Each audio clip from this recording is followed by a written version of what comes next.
नमस्कार, मी गायत्री. राष्ट्रभूमीमध्ये तुमचं मनपूर्वक स्वागत. आपल्या कुटुंबाला एक चांगलं भविष्य देण्यासाठी, व्यवसायात मोठी झेप घेण्यासाठी माणूस काय काय करत नाही. दिवस रात्र कष्ट करतो, मैलोमैल प्रवास करतो. अशीच काहीशी स्वप्न डोळ्यात घेऊन छत्रपती संभाजीनगरमधील 6 तरुण एका प्रवासाला निघाले होते.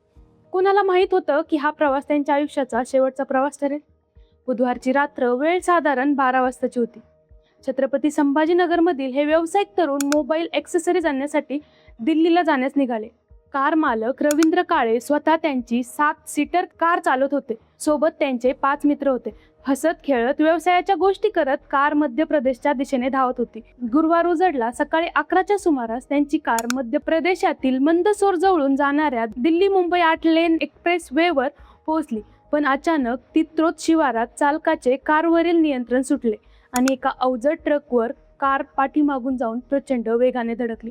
ही धडक एवढी भीषण होती की कारचा पुढचा भाग अक्षरशः चक्काचूर झाला.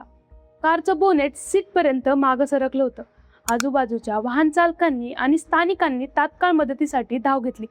कारमध्ये अडकलेल्या तरुणांना बाहेर काढण्यासाठी तासभर शर्यतीचे प्रयत्न करावे लागले. पण नियतीला काहीतरी वेगळंच मान्य होतं. या भीषण अपघातात चौघांचा जागीच दुर्दैवी मृत्यू झाला, तर 2 जण गंभीर जखमी झाले.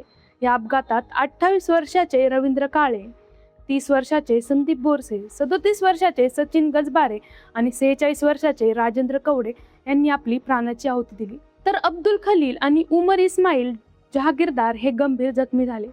पण या अपघाताची माहिती त्यांच्या घरी कशी पोहोचली हे जाणून घेऊ.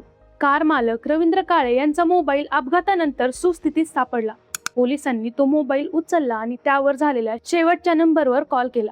त्या एका फोन कॉलने छत्रपती संभाजीनगरमध्ये राहणाऱ्या त्यांच्या कुटुंबावर जणू आभाळच कोसळलं. घटनेची माहिती मिळताच गुरुवारी दुपारीच नातेवाईक मध्य प्रदेशातील मंदसौरकडे रवाना झाले. 4 कर्तबगार तरुण, 4 हसते खेळते संसार या एका अपघाताने उद्ध्वस्त झाले आहेत. आज संपूर्ण संभाजीनगरवर दुःखाचा डोंगर कोसळला आहे.